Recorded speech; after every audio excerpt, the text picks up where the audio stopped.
Hello mayam, indigenous Manipuri foods na mayam ohanba magtada taram na okchari. Ngasidi soibumne nga makokne alune ngaubagi recipe ama yengminarasi. Adudi khoi haunaba tawrasi ko. Soibumse sindanaba khara chamthokse. Thum khara laurase aduga khara naibirase ko soibumga thumgase. Sumaina ngatang layarba matungda sumdokpiro ko si mahisa.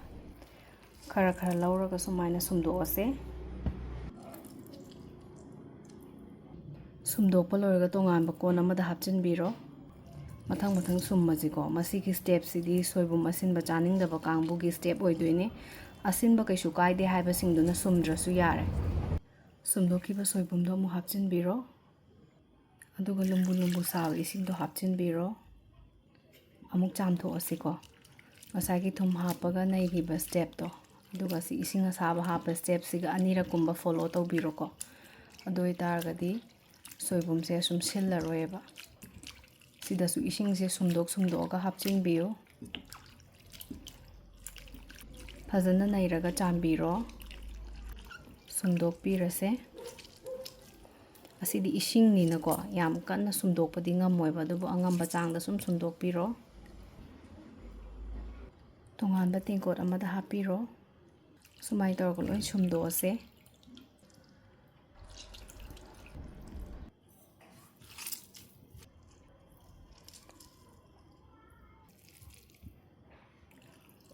Anirak suna chamba sida dine mahi sisu sum senge ebako aduna sillaroi.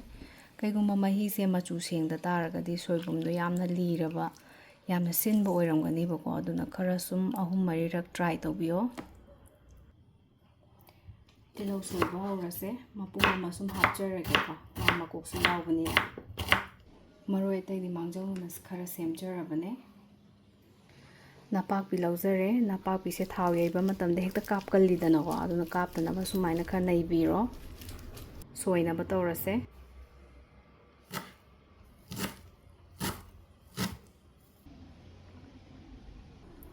Samaroi se khara yamna lauzare maramda ei masala hapcharoyeba ko.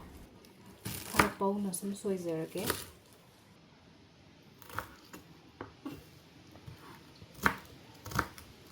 Alu se khara lauzare yamna chawna piece se taragadi cooker da haipetang kamthokpiro ko.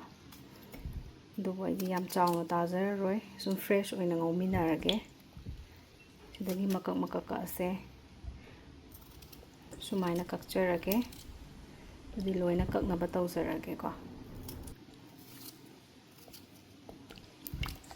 Hojiti masung tawa loire anirak chamjarage ko. Nga makok sisu sengba chamba loizare adudi haujarage ko ngaubase. Khang sare acha thau haijarage. Thau mulle hing se khara hapjarage. Methi ga jeera ga khara hapase. Tejpata hapchinbiro. Napaki hapase. Natang utlese ko. Natang ngauba matungda tilaw hapase. Haipetang utlese. Napaki se naikibadu nini ko yang kapise. Nasra taragadi yang kapani. Manaktaga laingamdagani. Nam hapase. Samaru tu tangkai mahapchilase. Utlese ko. Sing hapchinbiro. Maru marang do teaspoon ama hapirase. Second ani hundang utlese ko. Hojiti nga makok to hapiro. Flame do medium do thambiyo ko. Nga makok se chawbani na tabli tawraga khara makhai di muhanse bako. Maroi singa makha thangbigano maroi se yaragadi sum khokatpiro ko mathakta. Aduga nga makok se makha thangbiro. Nga makok ka maroi ga ngauminabani nane aina maroi se yam kasimdringaida nga makok se hapchabani. Maroi do kaaba ngairagadi nga makok se mo hapaga ngauminabada maroi do pungka karani bako. Adunane hajiti thum hapchinbirase. Chakadaba changda laubiro. Nga makok se mathak makha untho oba ngausisi. Mai do medium da thamaga sum ngaubiyo. Hojiti nga se khara kaiba hawre ko makok se. Minute tara phadri ngauzarise matanga thamkise maramata sum otpiyo natradi makhada lona pasingrani bako makokte phajna chawbina mathausi yam thoe hojikti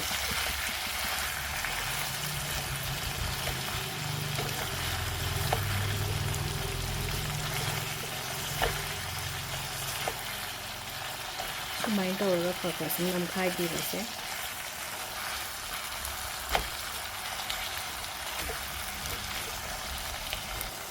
morok se teaspoon ama hapcharage machu se half teaspoon ama laujare soibumga hapchalase soibum siga ngama ko kapulak ngaubi si kon minute 5-10 mukti minute 10 mo ngominare alu hapchalase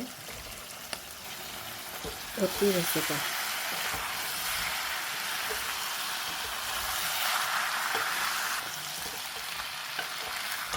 makok se hen tan na sum hen min lakpagi tan jadi da sum kai gini ko thar kai da yawi se makum kuppaga thamase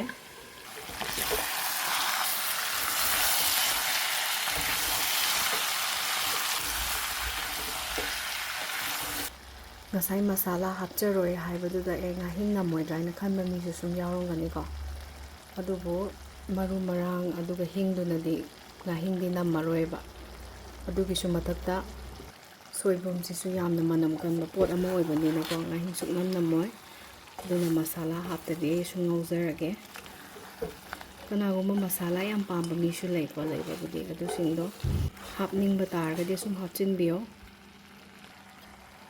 flame se high da thambigano medium to low da sum ngause makum kupsilase maramdi alu se phuttabani na khar thuna munnaba hangdoga check tause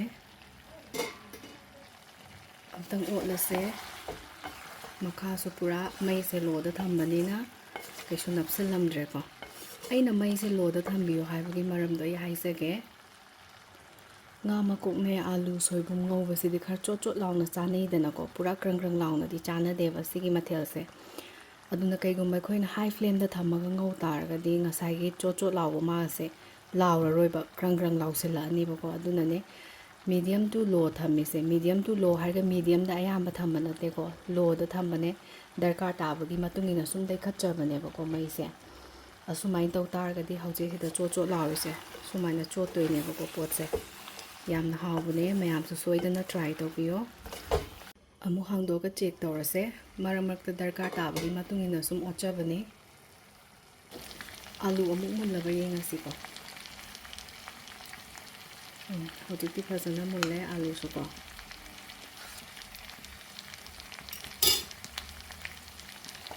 antago lase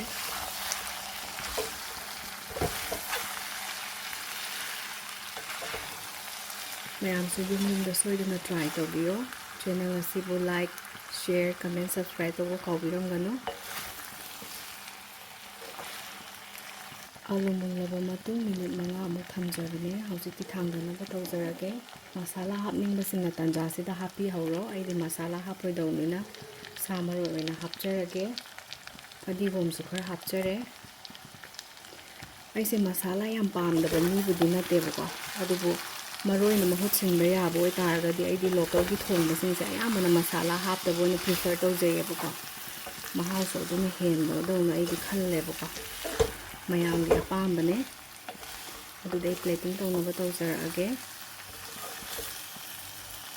masigi mathel sidi chaka charasu nungthinda changang amaga thasu yam hawo mathel niko